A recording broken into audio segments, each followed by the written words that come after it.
What we do is we use what's happening in the world. We donated 2,400 coats and served 2,400 families through this collection. Hi, everybody. Thanks for tuning in again. I hope you listened to the last episode of A Conversation with Me. It was with the one and only Kris Jenner, and it was a lot of fun to do. And my next guest has a very illustrious follow to Kris Jenner. The gentleman's name is Samuel Krost, and I've known Samuel for a while. He's going to tell an interesting story of how we met. I mean, today's the 17th of December. You know, December is that month that everyone's been waiting for as we get rid of 2020. Even though, you know, I know there were a lot of silver linings in 2020, as terrible and tough as it has been for so many people. As we're taping this, we're like, I don't know, like 8 days from Christmas. It's the last day of Hanukkah. Kwanzaa's coming up. A lot of other celebrations are coming up. You know, the last shipping of e-commerce is happening. Some stores are open, some aren't. Everyone's counting on their year. And we also had our first snowstorm of the year in New York City. I'm in the office. And, you know, this morning my wife asked me if I was coming into the office today. And if you don't know, I'm Canadian. I was like, are you kidding? I mean, like, this was like a mid-August day in Fort McMurray for me. So I put my snow boots on and I got on the 3 train, me and nobody else. And I came into the office today, you know, notwithstanding work from home or whatnot, but it's kind of fun. You know, New York when in the snow is a beautiful place. It's a beautiful place in pictures. I tell you, if you know, when you're hanging around New York in snow, it's not always great, but it's still fun. But Samuel, welcome. And it's great to have you here. And I'd love you to, before we get into why you're here and your brand and the cool stuff you've done, why don't you, if you wouldn't mind, tell everyone how we met. Do you remember how we met? I do. I totally do. All I'll say is, there was a railing behind us. We were in either the lobby of a hotel or at some convention event, and I think you walked up and started The first time I met you, though, when I became infatuated with ABG, still to this day am, and it's ironic. Well, it's funny because my little baby sister got into NYU on the 15th, 2 days ago, which means I got into NYU exactly 10 years ago that day. And you gave a guest lecture in my NYU licensing class. Oh, cool. Nick Woodhouse came. And after you came, Nick, I couldn't stop researching and learning about licensing. Couldn't believe what ABG does as a company. And I, within that week, went to, 1411 Broadway, and convinced somebody in the front desk to let me meet with HR to try to convince them to give me an internship at ABG. And around like that same time, I was also applying for internships because part of my degree at NYU required me to have like X amount of hours of internship. And I was in the College of Arts and Sciences, come from a family of doctors, and quickly realized that I didn't want to become a doctor, and switched into the sport management program because I grew up an athlete my whole life. So I thought the idea of learning business through sport would be something exciting. And you spoke to our class there, and I ended up having to convince the dean of our school, while all the students in my class were getting internships at MSG or the Knicks or Fox News or Fox Sports, ESPN, why I wanted to go work in the fashion industry. But it's because of you, Nick. You know that it's definitely a big part of the reason I'm trying to do what I'm doing. Oh my goodness, that's awesome. Absolutely honored, and hopefully I hope my grade 10 teacher. I think I say this story. I got to find out to make sure it's truthful. I can't remember if I graduated from high school or not. I don't know if that's my diploma, but I remember my grade 10 teacher. I think it was in language arts. They called it in Canada. He failed me. And now I hope he's watching to know that I was a guest lecturer at NYU, and you know, he was a nice guy, but things I seemed battered your email. I follow up after follow up every 2 days. Another Nick, please introduce me to somebody there.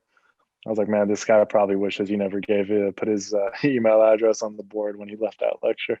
No, that's awesome. That's fantastic. And look where I mean, obviously you were bright then, but you're new things happening. So tell me about Krost New York. I mean, we did a partnership with you, but it's this mission driven brand, which not only is that the right thing to do from an economic standpoint, it's also the right thing to do. And you're a young man, Yeah. so tell us about this brand you started. Yeah, I think I mean the fully transparent story is I grew up in a little summer town where, you know, people only have their summer homes, grew up an athlete. I mean, I could skate down the busiest street in winter towards traffic, you know, completely isolated, but wouldn't have changed how I grew up. I was a good student, focused on sports, but would never thought I'd go into New York and become this city boy. But point being is I was just living in a little bubble, just not aware of what the hell was happening in the world around me. And then I went to NYU, and I think a lot of like students here come obviously to just be themselves, and it's the first time they're really exposed to the world, right? And I think that's exactly what happened to me. You know, I grew up in New Jersey, so I was always going back and forth, but always took the opportunity not to go if I didn't have to as a young kid. My brother, he went to NYU also. My parents, my mother as well. He was into the arts and, you know, the exact New York boy. And I said if I was going to apply to NYU, you know, I would do the two things he didn't do, which was dorm and travel abroad. So I did those things, and it was just 4 years of really just understanding what the hell was happening in the world around us. I mean, it was the beginning with Black Lives, when Black Lives Matter was really, you know, coming to the forefront. Women's movement, the call for gun reform. What else? I'm missing one, but there's just a lot happening. And it had just a tremendous effect on me, I guess, Climate because I had change too, never been right? aware. Climate Yes, change. for sure, for sure. And the thing that really kind of, you know, had a real effect on me was just, you know, it was mass shooting after mass shooting after mass shooting, specifically within high schools and within students. And I worked, like I told you, within the industry all 4 years of college and a few years afterwards. And I think deep down knew, you know, I one day wanted to launch my own thing. I think I more so knew that I want to work for myself too, and build something that I could pass along to, you know, hopefully my kids one day. But apparel is what I knew best. And I think the brand story, well, the brand story does start, and it was conceptualized in March of 2018, a month after a mass shooting took place in Parkland, Florida, where 17 students lost their lives. But immediately amidst that tragedy, right after, an organization called March for Our Lives was started. And to me, that was kind of my light bulb moment. And just bringing it back one step, I always had this personal slogan of support your friends. My light bulb moment and support your friends is the leading message behind the brand. Was this organization, the way that these students, whether they knew each other or they didn't know each other, whether one was across the country, across the world, they came together a month within this terrible tragedy, and they wanted to see the same change, you know, and they stood for the same thing, and they wanted to see the same change, and they came together. And to me, that was my defining moment in what the slogan means to me. And it's a matter of bringing people together based on the same beliefs and wanting to see the same change. And I ran with that. And listen, it was before, you know, everything that's currently happening in the world was like really at the forefront. So like you said, you know, good for economics, but for us right now, what's good is that our authenticity as a brand is there, just because, you know, we're a brand that Sure. was born out of social responsibility, right? So that's, you know, the story behind, you know, the beginning of the brand. That's terrific. So unpack support your friends a little bit more for me, because you know I feel that mental health awareness, right, is it seems to be, I mean, I'm much older than you, but it's much more prevalent than it used to be. And I think, it's funny, people are saying that people seem to, I read articles where people are like, people seem to have all these conditions now. And, I always think, no, these conditions have been around for thousands Always of years. existed, people just never spoke about. Yeah. Right, Yeah. You never exactly. be, yeah. Because, the sun never sets in the British Empire, and the stiff upper lip and all that stuff. And you just, you kind of carry on. So, a lot of those, with the exception of probably climate change, the things you spoke about, they can affect people's mental health, and there's people that need help. And some of these horrible things you mentioned, like Parkland and whatnot, could potentially have been avoided or averted if people had reached out for help. So is that Exactly. part of the plan too? And Or that's something, yes, a little bit more, I guess, on what and how we do it is every collection that we release is inspired by what's happening in the world around us, right?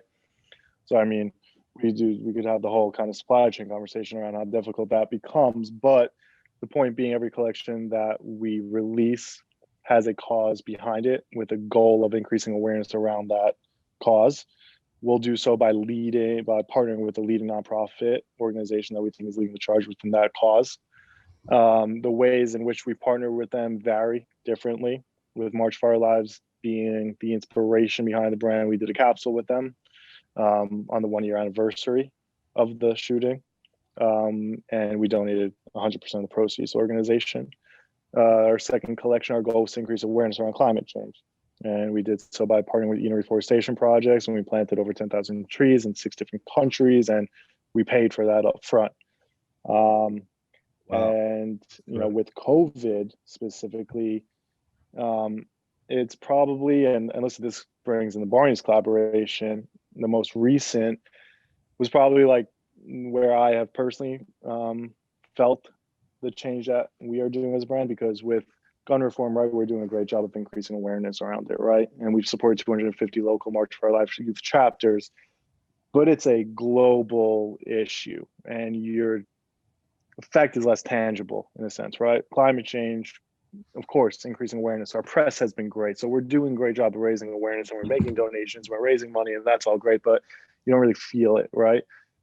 With COVID, and we reworked our entire inspiration story behind this Barney's collaboration because of what was happening in the world. And we got on a big Zoom and we said, listen, like what we do is we use what's happening in the world. So how can we rework this collection? We rework the graphics, that you have on your chest right there. Right. The same one as you and the different, Yeah. And everything has a story behind it. But we, as last year Fashion Week, we partnered with One Warm Coat, and we did a coat drive in one of our retail stores, and we collected over 1,000 coats. And during COVID, we donated all of our proceeds to the food bank for New York, because as a youth-inspired brand as well, well done. People were stuck at home, and New York has the biggest public school sector in the country, and they rely on that public school for the one meal they receive a day. Now they can't go to school. Now the weather's getting colder. Now they're stuck at home in poorly insulated homes, and they don't have the basic necessities of life. And we as a brand, along with Barney's, brought together these two amazing organizations, which had never worked together before. And we said, this is what we want to do. We want to bring both of you together, and our goal is to provide people with the basic necessities of life. And that's food and warm clothing. And just before Thanksgiving, we were in Harlem at the food bank, and we donated 2,400 coats and served 2,400 families before the holiday time through this collection. And you were there and you were part of it, and it felt great to see what you can do. And the whole story of Barney's being this New York icon, right? Food bank, One Warm Coat, a young brand like us emerging from New York, just made it a New York moment. And it was the first time as a brand we supported our local community, and it was absolutely incredible. Wow, that's awesome. Like that's goosebump inducing, and it's amazing that you have that that self-awareness, Samuel, to realize that anyone, you can make a difference. So this was a great collaboration for us. We were very happy to kick this off with Barney's, which we own now.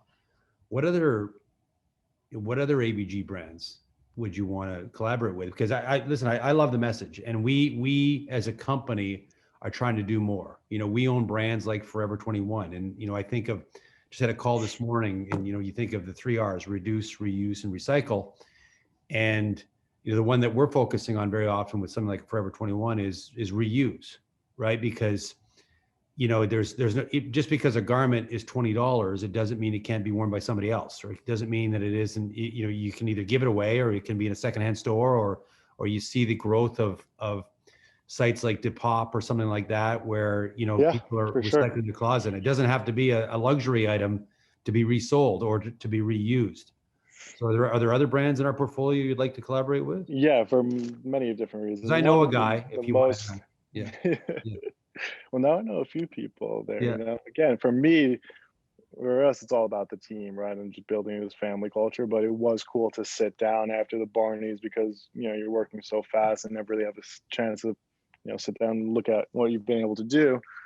But for me personally, with this one, it was a full circle story having Nick Woodhouse speak to my NYU sophomore year licensing class, and now I get a picture from Bertie in the office of, you know, both our brand name and in, you know, the waiting area of ABG offices, you know, where what was it, 9 years ago I knocked on the door, convinced somebody to let me speak to HR for an internship. So that was really cool.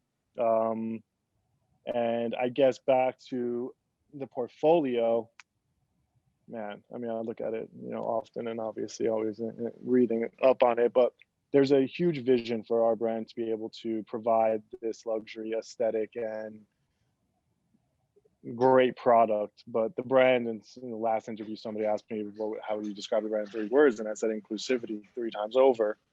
And I want it to be a brand for all. And with that, based on, you know, 2 years of business, we're growing, but, you know, based on the volume we're doing, our you know, we're cut and sew, like these fabrics, you're wearing it, you know, you said it before the call, is, you know, it's good product. But, you know, my goal ultimately is obviously to increase the volume, make the economics better, but I want to be able to provide product and good product at an affordable and accessible price point. So I've had conversations, you know, where you see, let's say, an Alexander Wang with H&M, or there's been a few other of them. What's slipping my mind Balmain right with now. H&M, you know, Right, and then they've done it with Uniqlo as well, right? So Forever 21, for example, right? Like, why can't we give this product and create something that's accessible for everyone, right? It's attached to the brand story and the goal of being, you know, inclusive in terms of what's happening in the world right now, right? So that's something that we would love to do, and something that we're actually working on right now is creating a subdivision of Krost that would be, you know, Support Your Friends by Krost, and obviously packaged different and marketed different, but at a lower price point, and see what happens to the volume with that. But that's a tremendous goal over the next 2 years for us. One of our investors is one of the biggest players in wholesale, and he loves the message. He thinks this could work on a mass um, market as well. So I mean, it's something that's being discussed. right. And then there's more of, you know, the personal things. You know, I grew up a skater surfer, and I know Volko was in there. You know, and you know, I've touched base with the team about Nautica as well, where I think we could do something there too. But definitely something that I would love to continue exploring.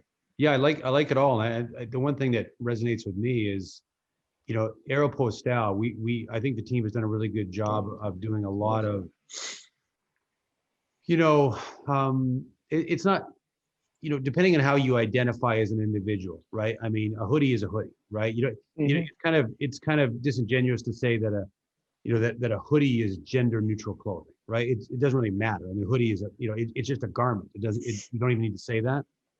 But you know that we've done a lot of very inclusive marketing at Aero, and that's another thing that I think, you know, we could maybe, you know, take something like, you know, the Fluid Project or something like that, and do it in a multiple triangulation of a collaboration too, right? At Aero would give us that distribution. So you've got me thinking now, and I'll think of a couple of things, and yeah, Good. I'd love to do something new and exciting. And tell me about, you know, I'll use their first names, you know, Bella, Selena, and Haley. Everybody who's watching probably knows what I mean. I don't have to tell their last names. One of them has a ridiculously famous last name. So like they wear your product.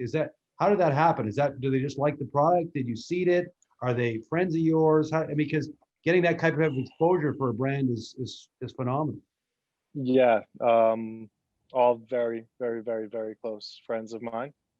You know, I've had a lot of memories together over the years. Went to college with a few, and then, you know, just over the course of time, you know, you build a family here in New York, and I'm very fortunate to have people that are very inspiring within our network.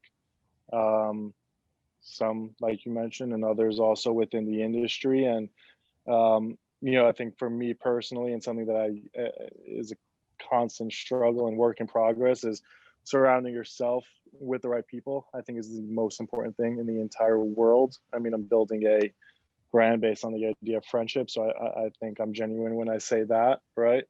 And then applying that to the team as well is even more difficult. But I myself have just been very fortunate to have very inspiring friends and mentors around me through this entire process, and even when I was younger. So yes, those people fall within that category, but um, I'm bad at asking for favors. So I think my goal has always just been create something great and something cool and let the rest happen. And I've been lucky for my friends to support me.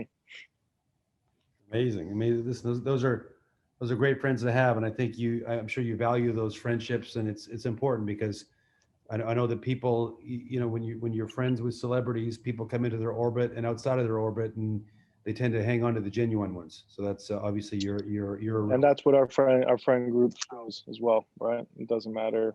It's just about being the best person. That's really what it is. The So rest before weeds itself out. so before I turn the tables and you ask me a few questions, Samuel, what's next for you before you ask me a few questions? Yeah, I mean, we're young. You know, we just had our 2 year anniversary. So it's incredible to see what we've been able to accomplish in 2 years' time.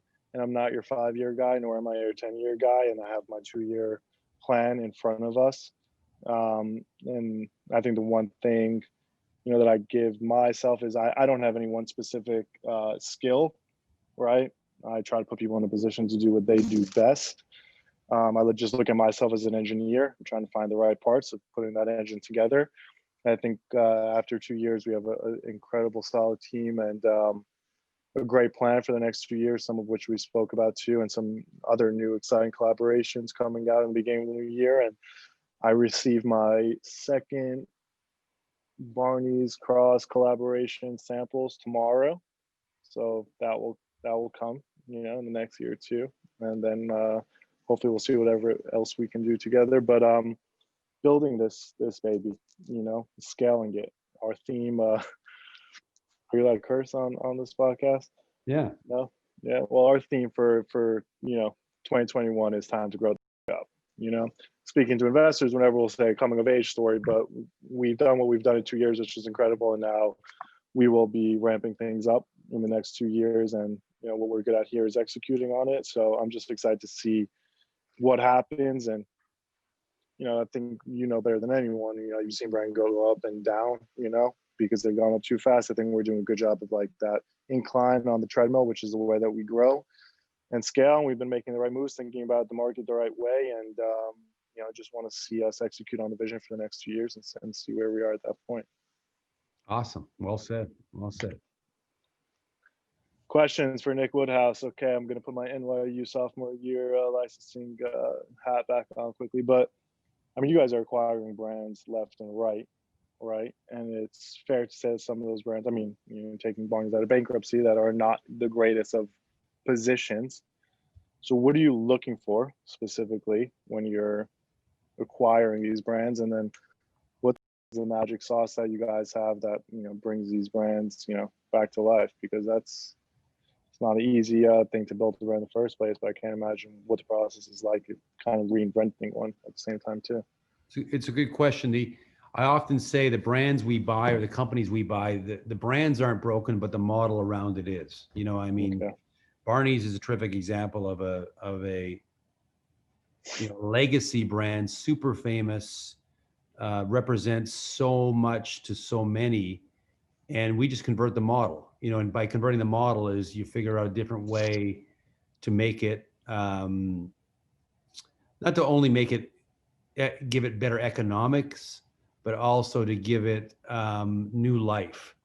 And you know, it's rare that things don't get stale, right? And when you get stale, you can either lose money or you know the brand pop can go.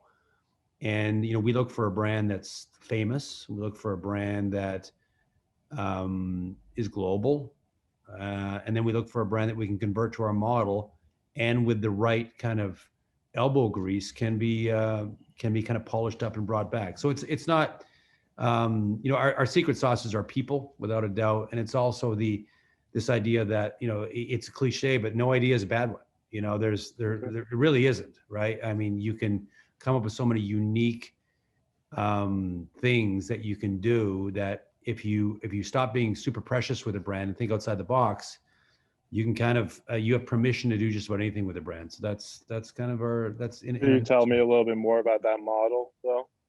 Sure. I mean, the model for us is, you know, it's generally asset light, and we're able to take, you know, to take costs out of the complete supply chain. By supply chain, I don't just mean the product supply chain. I mean everything from an idea about a product or a thing that has a name of one of our brands to until it becomes an actual item in a shopping cart. And to me, the shopping cart is either a physical shopping cart, it's a digital shopping cart, or it's just content sitting in someone's head. To me, you know, the head's a shopping cart. And if we can create if we can work with Baz Luhrmann and CM Catherine Martin to create an Elvis Presley movie, right? I mean, that's just great content that's sitting in the shopping cart in someone's brain, and they're going to think to themselves, "Oh, you know, of course I know who Elvis is, but I don't really know his music that well. Let's go on Spotify. You know what? Oh, I didn't know he did. I didn't know he did a little conversations. Great, this is catchy." And then they'll go and then they'll be fed up next time the remix we did with Steve Aoki, and they're like, "Oh, this is really great," right? And then next thing you know, on Christmas, the algorithm will feed up on their Alexa, you know, Blue Christmas by Elvis, and it becomes in the psyche, right? So that model of the virtuous circle of connectivity all the time, right? And it's the reason why you want to be associated with great brands. So I mean, I could talk for hours on this, Samuel, but it's really a it's a different. I try not to use the word disrupt anymore because it's overused. It's really transcending everything, and but at the same time thinking about fundamentals of what makes something good. I mean, with this hoodie, I wore a very similar hoodie when I was 15 from Russell, right? Just a super great quality product. And you know, what's old is new again, and it comes back that it just a terrific quality product with a great name on it. So it's a combination of new ideas in our model and also fundamentals as well. Thank you. Got one bigger, broader one. I always tell the team that, like, with what we're doing, right, it's all about storytelling. It's all about community. And I mean, the causes that we support, the people that inspire it. I always said that if we're the best storytellers ever, that we won't fail. And I really mean it. And I mean, you're probably one of the better storytellers out there. So any advice for how to be that best storyteller? Well, that's nice of you to say. I think it's cliche again, but it's authenticity, right? I like the cliche. Yeah, it's authenticity. When you can tell a story that is that touches people, it's authenticity. I always like to say KYA, know your audience, right? And if you Sports, it was KYP. Yeah, if you know your audience, you know you can connect with them, and whether it's a socioeconomic group or a psychographic group, you need to know what is going to grab them by the heartstrings and tell that story. And you know, some storytellers just have an innate ability to do that. Of you know, weaving emotion into an item and then having that connectivity, so you know what your favorite hoodie is, or you know that feeling when you walk into a store or when you walk into a hotel and they use a certain scent, you're like, okay, I'm home. I mean, I get home to our apartment and I'll light a Abd al-Qadar candle from Sir Trudon and I'll smell it. And I have never been to a market in Morocco, but when I smell that, I am buying mint in a market in Morocco. And it gives me a calming effect, right? So whether it's olfactory senses, it's all that natural storytelling that makes me want to be part of that. And then it creates aspiration for you, right? And then that storytelling, I would say it starts with authenticity, knowing your audience, and then create the aspiration for someone to convert them to a belief. That's awesome. Thank you. That was off the cuff, but I hope that helps. Yeah, no, that was great. And I don't want to be rude and start taking notes in the middle of interview, but I'm gonna remember that one for sure. So thank you. And I guess the last one I would have for you is just, man, I hate to even say, but the unprecedented times, the current climate, and not knowing what the foreseeable future is going to look like, those three terms. I want to make just a capsule collection of like a t-shirt that says unforeseeable future. Right. Would have been great. How are you guys navigating specifically as a company, and while you're acquiring, still during this time you guys are acquiring, right? But I guess where do you think the space is moving? Anything that should be focused on, that something that we're moving away from? Or Well, we navigate on the daily, and that you have to, because things are happening so rapidly now. And then the other piece I would say, as far as change, I mean, you've heard it a million times, but the transformation of how the consumer is shopping and how the news cycle is changing. There's been a rapid acceleration of digital, but I also, I'm not the only one who's saying that, the roaring 20s and the pent up demand that, God willing, the vaccine works and people get healthy and whatnot, there is going to be an explosion of live events, of visiting malls, of footloose and fancy free, of maybe ticking things off your bucket list, of maybe doing that, that I often say, you're on your list at home or your vision board, it can either be wish or it can be do. And I think the wish is going to be crossed out. It's going to be do for many, many more people. And that is now going to be we all have an opportunity, probably starting in May of 21, of capitalizing on that. And, and by the way, all of us experiencing it too. And God willing, again, that brings out speaking of, support your friends, let's hope that brings out a love and this thread that connects humanity. Let's celebrate that. And hopefully it's a reverse of 2020, and you won't have to explain to someone why Black Lives Matter, right? And because to me, it's always funny when somebody explains that, and I'm just like, what? Like, why am I explaining this to you, right? When I see it on the news, right? And that's what I think is going to be. We can only hope and pray that it's going to be, at least a couple of years of love and peace. Second time I've heard someone say that in the last 2 days. So I'll take it for a good thing. But yeah, amazing. Well, that's all I got. Okay. Well, listen, awesome catching up with you. Congratulations, because you certainly are a person. You took wish to do, and many people try. We're working. And you and your team you executed on it, and I love this story. And if I can continue to send the elevator back down, I try to do it every day, because I've had so many people in my life that have sent the elevator back down for me, and that door opened and I got in, and I keep going through. I got a long way to go too, Samuel. So happy holidays to you and yours. And you too. Thank you for the privilege of being here. Thanks for having me, and happy holidays to you and your family. Okay, thanks. See you later. Speak soon.